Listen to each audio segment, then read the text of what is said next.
I'm 27 and my husband Michael is 36. We tied the knot 6 months ago, but we've been together for about 4 years.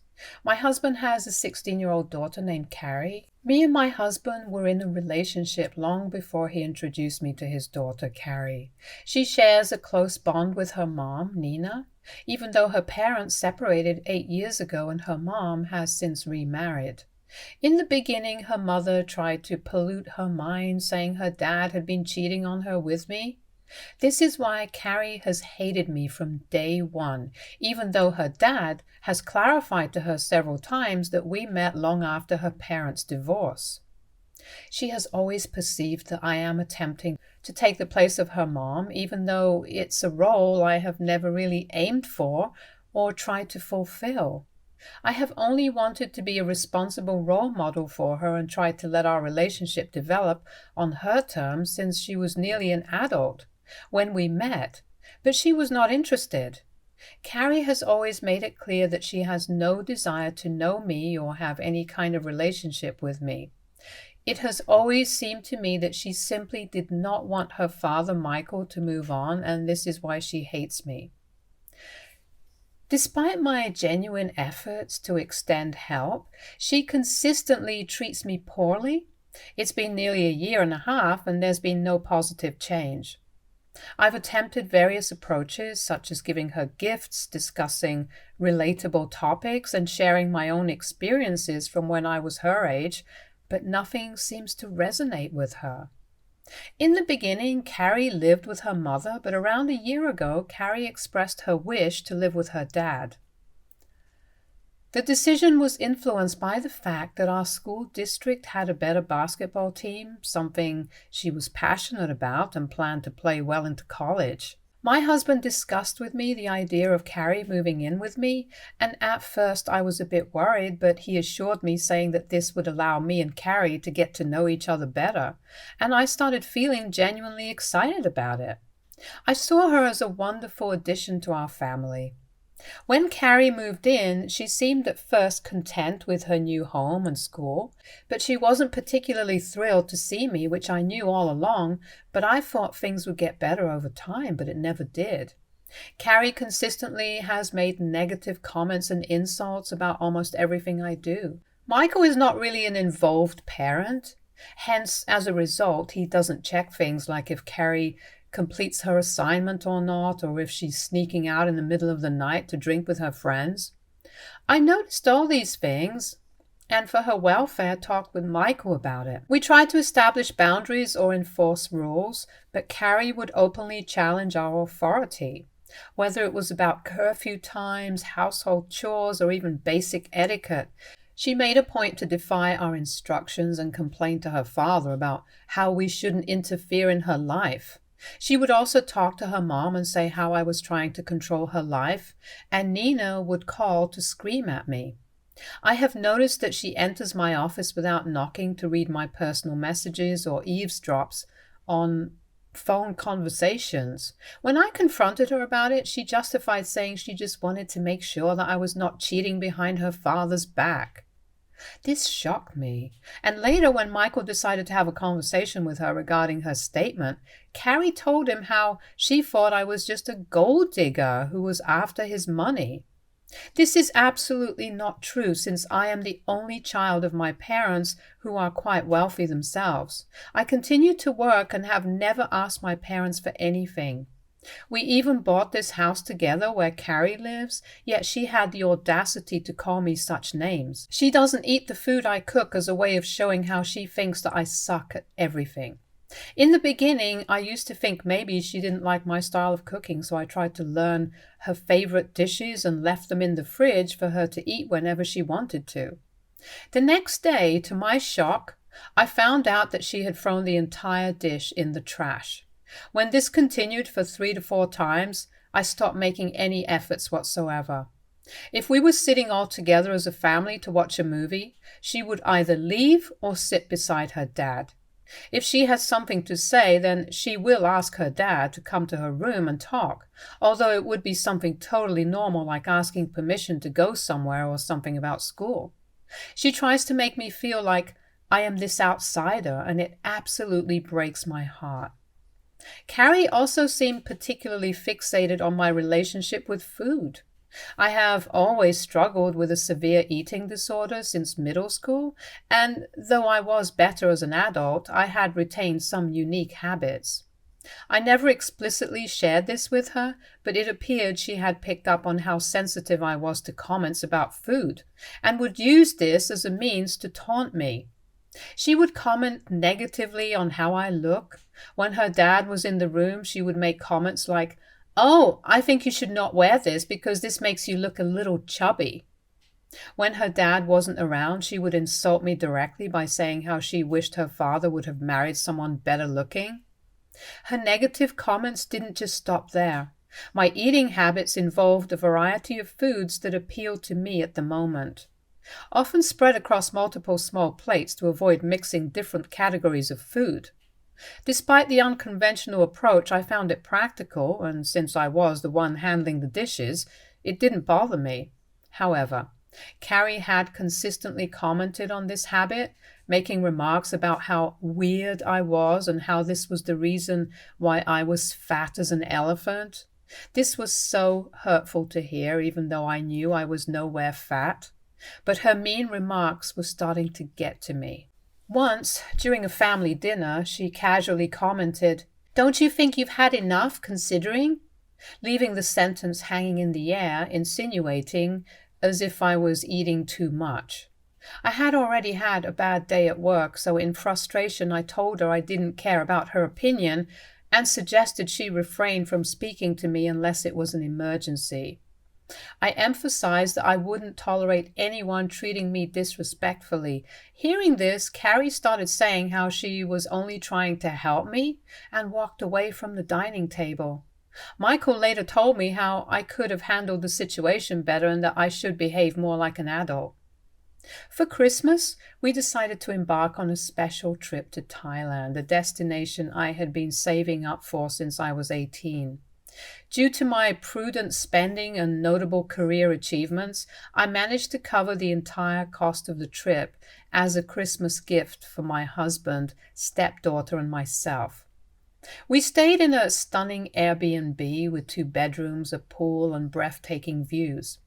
However, Carrie deemed the trip a waste of her time, expressing how she would have preferred living more locally. We reminded her that she had agreed to join us, and the location was known to her, but she continued to complain about everything. When we wanted to go out, she would complain about how hot it was and that she didn't want to do any activities with us. She even called Nina from our Airbnb to complain about how much she hated being on this vacation, while Nina tried to reassure her that it was just a matter of a few days anyway. Feeling defeated by her attitude, after trying to persistently convince her to join us, we would leave her to sulk in the Airbnb while we explored. On our last day, I felt a bit unwell due to a stomach bug, and I vomited several times. Carrie must have noticed this because she suddenly told Michael, "Dad, is she pregnant? I don't want her to ever have a child." Michael immediately told her that she should not talk like that, so in anger she decided to stop talking to me altogether. Since returning home, her silence persisted. She continued to harbor resentment towards everything. When my parents came to visit us, she refused to talk to them and walked right past them. This was extremely disrespectful, so I talked to Michael about it, thinking that for once he would try to make her understand, but as usual, he started defending her, saying how she didn't have to talk to my parents if she didn't want to. I retorted that if she didn't want to acknowledge my parents or me, then I would also start doing the same to her. Michael asked what I meant by that, and I reminded him that I pay for her education as well as her extra training classes in basketball, so I was going to stop doing that, and he could take her full responsibility from now on. I would also stop doing any chores for her, and he could start doing her dirty laundry, washing her dishes, and cooking her food. Hearing this, he immediately tried to backtrack, saying how I don't have to take things so far and that he would talk to her. That night, I heard him go into his room to talk, but just a few minutes later I could hear Carrie screaming. I barged into the room due to the commotion to hear Carrie cursing me out, saying how she wished Michael had never met me, and that she wished that I was dead. This shocked me immensely, but before I could say something, Michael lost his control. He screamed at her that he had enough of her teenage rebellion and that he was doing everything he could to make this relationship work, but if she didn't like living with us, then she was welcome to go back to her dad. Carrie had tears in her eyes since this was the first time that I had ever heard Michael finally stand up to her. She started crying, but Michael continued to say how she could start packing her clothes and he would be happy to book her a flight the next day. I decided to intervene and try to calm the situation down. I told Michael that we needed to take a beat, but Carrie shot me an angry glance, probably still blaming me for her dad's outburst. Since then, we have hardly spoken. She has gone back to hardly talking to me, but at least she doesn't criticize or taunt me anymore. I was happy with this outcome as long as she didn't outright disrespect me. But the thing was that she didn't speak to Michael either, which surprised him completely since she had never given me the silent treatment. He tried to apologize to her several times, but she kept up with her cold and silent demeanor, seemingly unyielding in her resentment. Nina also reprimanded Michael for raising his voice to her, saying that he should choose his daughter over his new wife and that he should be a better dad. Days turned into weeks and the strained atmosphere persisted. Carrie's refusal to engage in any conversation created an awkward dynamic within our household. In an attempt to break the ice, Michael called for a family meeting where we could openly address our concerns and work towards resolution. He apologized to her again while I expressed my genuine desire to understand her perspective. I assured her that I was open to finding ways to make our living situations more comfortable for everyone. We waited for her to speak when Carrie cleared her throat and surprised us by saying how we needed to prove how sorry we were for her. Michael asked what she meant by that, and she said she had always wanted a car, and now as a way for her dad to show he was sorry, he could buy a car for her. My eyes widened in astonishment, realizing how absurd her demand was.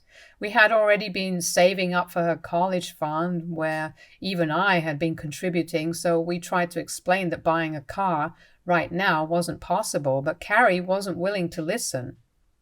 As a compromise, we suggested maybe we could revisit the idea of a car on her 18th birthday when things might be better for us financially.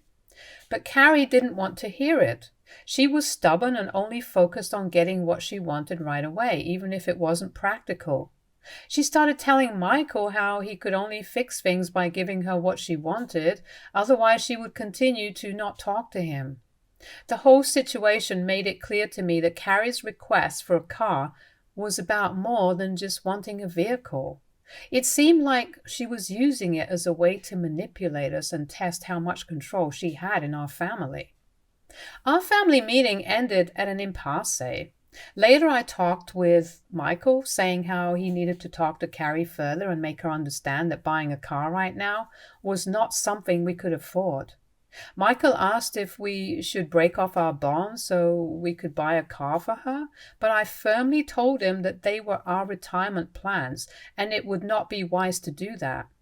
Last week, while I was away on a business trip, I received a call from Michael that left me utterly shocked. He informed me that he had used all of our joint savings to buy a car for Carrie. My initial response was a mix of shock and betrayal. This account mainly had my savings since Michael used most of his money for Carrie's daily expenditures. I had been saving this money for quite some time, and they were my emergency fund for a rainy day. He had absolutely no right to make such a significant financial decision without discussing it with me. Michael tried to justify, saying how he had been feeling guilty and urged me to see that now that we had bought this car for his daughter, she would forgive us and treat us better. For the sake of our family's peace, no matter how hurt I was, I decided to let things go because I thought Carrie and I would have a better relationship after this. However, upon my return, the situation escalated further when I discovered the hard way that the car was not meant for our family's use, but exclusively for Carrie. You see, yesterday when I wanted to go to the grocery store and ask Carrie for the keys since Michael had taken our car that day for work, she looked at me with a mix of disdain and defiance, declaring, "You're not allowed to use my car." The emphasis on "my" was unmistakable, and it felt like a direct challenge to my place within the family. The audacity of the statement stunned me, but I decided it was time to assert myself. I calmly looked at her, noticed her keys were on the desk, grabbed them, and walked out to the car. Carrie looked at me with a mixture of disbelief and annoyance. I could see the gears turning in her mind as she processed the unexpected turn of events, and then she started yelling behind me, saying how I had no right to take her keys. She threatened to call the police on me. This is when I admit that I lost my head. I took a deep breath and continued. "Carrie, it's time we address the real issues here. This car was bought with our joint savings, and it's meant to be a family asset. You cannot claim exclusive ownership, especially when it comes to an expense of my hard-earned money." I continued to tell her that if she wanted me to not drive it, then she needed to be an adult, get a job, save money, and buy a car for herself.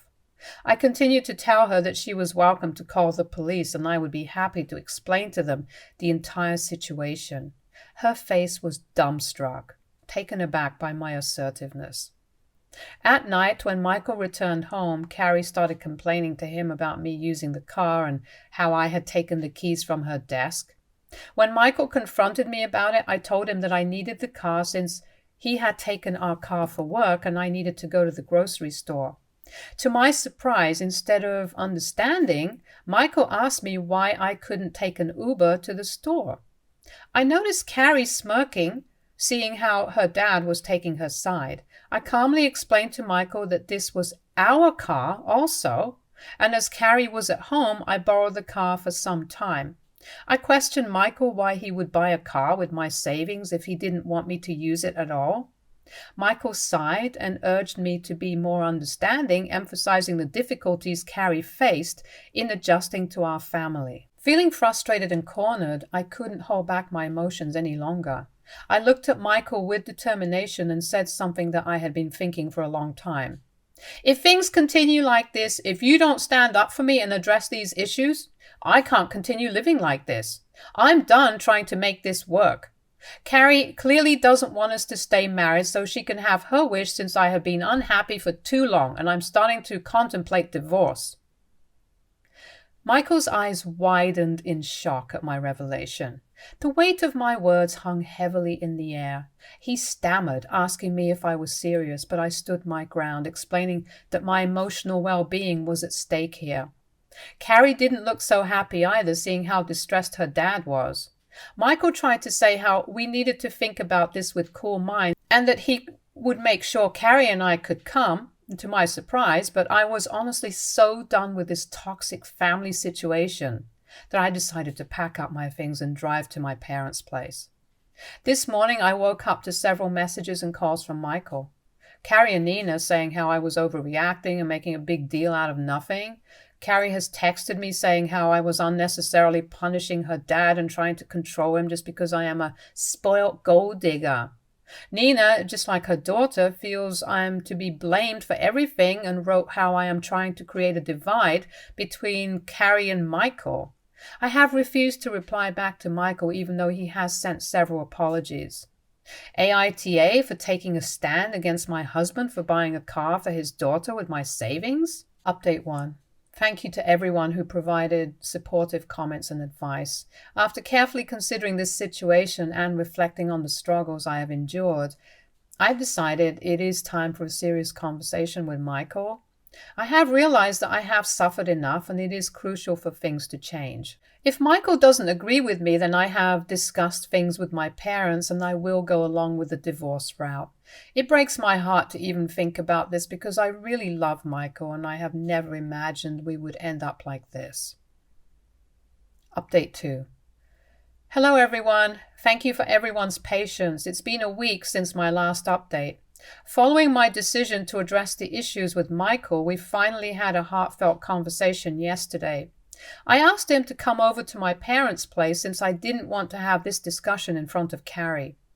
To my surprise, Michael started by acknowledging his mistakes and offering sincere apologies for how he behaved with me. He told me how he had talked with Carrie to make sure that the next time I needed the car, then she would give me the keys. Hearing this, I shook my head. I told him that although I understood his intentions, the issue wasn't her giving me the keys or not. The issue was that I didn't want to live with her anymore. I went on to show Michael the kind of messages that Carrie and Nina had sent me over the last couple of days, where they had been blaming me for everything, and this had just solidified my belief that things needed to change. Michael was shocked to see that despite how much he had talked with Carrie, she had gone behind his back and called me a gold digger. I told him that I had sacrificed enough, and for our marriage to work, Carrie needed to go. During our discussion, I made it clear that Michael needed to find a solution with Nina and they could come up with Carrie's future together. I also emphasized I was no longer willing to finance Carrie's life or education since I am not her parent, and this should be his and Nina's responsibility only. I only informed Michael firmly that I would be withdrawing my share of the college fund I had saved up for her, and the car, which had been purchased with my savings, would be transferred to my name only. Initially hesitant, Michael eventually agreed, which demonstrated that he was willing to make our marriage work. In the end, he begged me to come back with him since he could not take care of Carrie all alone, but I told him that I would be returning only after Carrie had left. And she was 16 now, so she should learn to take care of herself. It serves both of them right to take me for granted for so long and treat me like a doormat. I don't know how long it will take things to change, but I am glad that I have finally spoken my mind. And now it all depends on Michael. Update 3. It's been 3 months since our last update, and I'm pleased to share positive developments.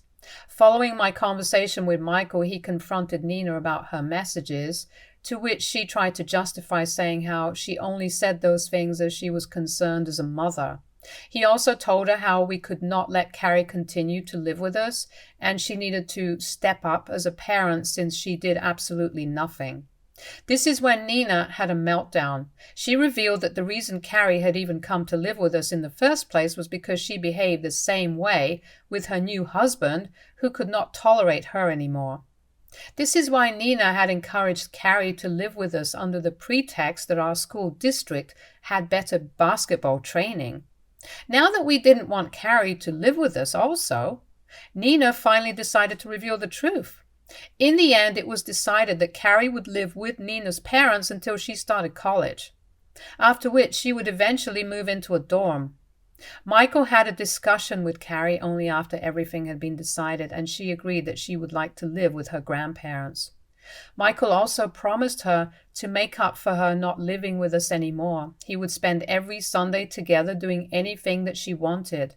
She has kept that promise, and they spend every weekend either watching her favorite movies or having lunch together. He is also encouraging her slowly to go to therapy. Michael and Nina are actively saving to purchase a separate car for Carrie, which they plan to gift on her 18th birthday. After this arrangement was done, I decided to move back to our house, and I have to say that my relationship with Michael has seen further improvement. I no longer feel ashamed to wear anything I want or eat anything I want. I'm also no longer financially responsible for Carrie's life, and my mental health has improved considerably. Stay tuned for more stories from our girl relationships.